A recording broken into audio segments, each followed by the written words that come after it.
to complexity made simple.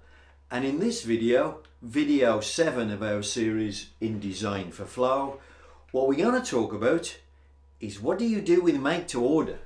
Because what we've been talking about over and over again is make to stock.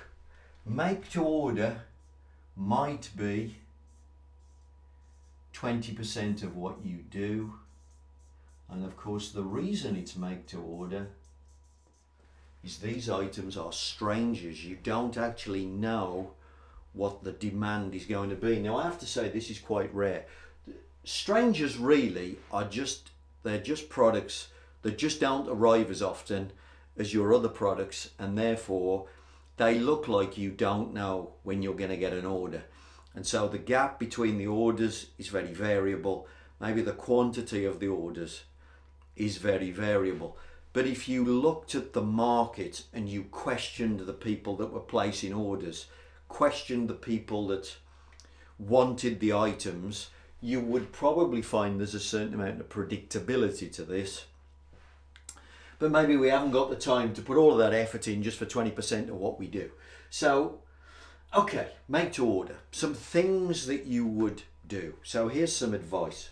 So the first thing to do is maybe, if these get made through the same systems, so in other words, if you have a moulding machine and the moulding machine is being used 80% of the time for make to stock items, where do you end up putting the make to order work? Well, what you do is this: you isolate these orders. And what I mean by that is if it's 20%, one day is put aside every week for the chaos that these orders create, because you don't know how big the job's going to be, how big the batch is going to be. Maybe it's a tool on a moulding machine you haven't run for a while, and when you put it up it doesn't want to work first time, so maybe the changeovers take a long time.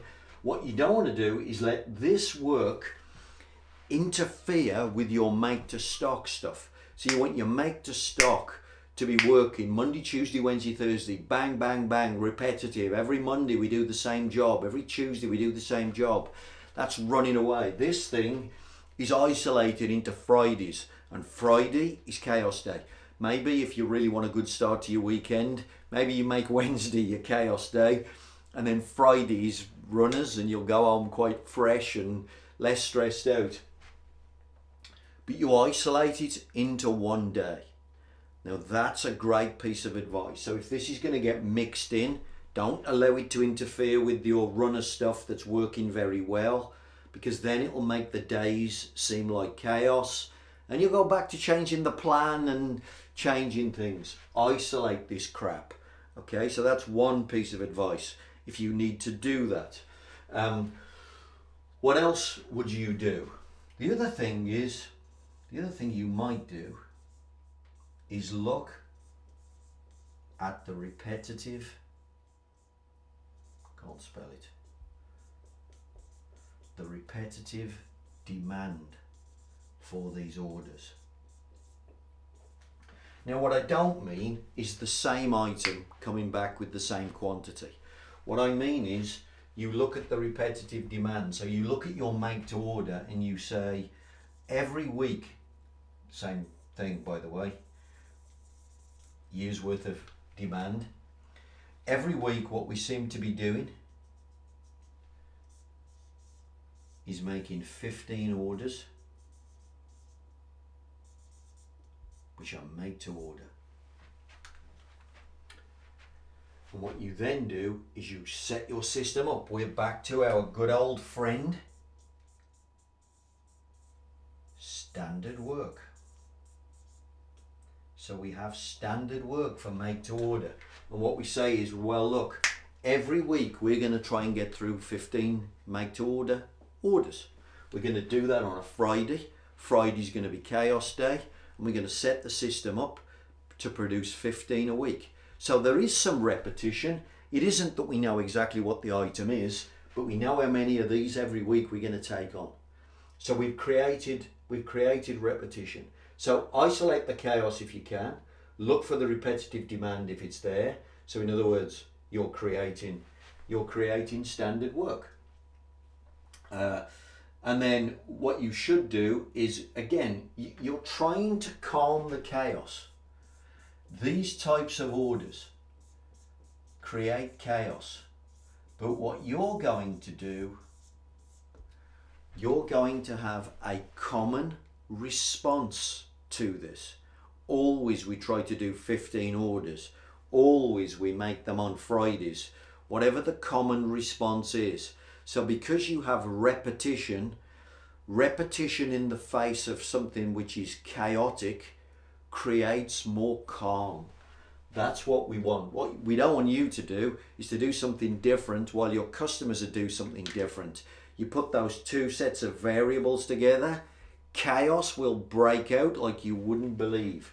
So you're going to have a standard response in the face of this slightly changing picture. Standard way of dealing with it creates calmness, and that's how you deal with make to order.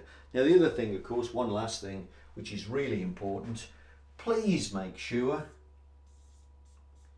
that your sales team promise the correct lead time. You have make to order, you have make to stock. If it's a make to stock item, you tell the sales team we can deliver in 3 days because it's straight out of the warehouse. If it's make to order, work out what the lead time is for the products properly, and then get the sales team to say that you will have those items in 3 weeks, 3 months, 3 years, whatever the flipping lead time is. Don't let your sales team go wandering around going, everything's on 3 days, and then somebody orders one of these and they don't get their product for 3 weeks and they're screaming at the door, creating chaos again. So that's really important. Make to stock has a lead time. Make to order has a lead time. Sales team, use the right bloody one, otherwise you'll create chaos. Okay, so we haven't talked so much about make to order, but that's because it's only 20% of what you do. You have standard work for make to stock, standard work for make to order, you design for flow, and then you action for continuous improvement. And that is how you optimize your lean production systems.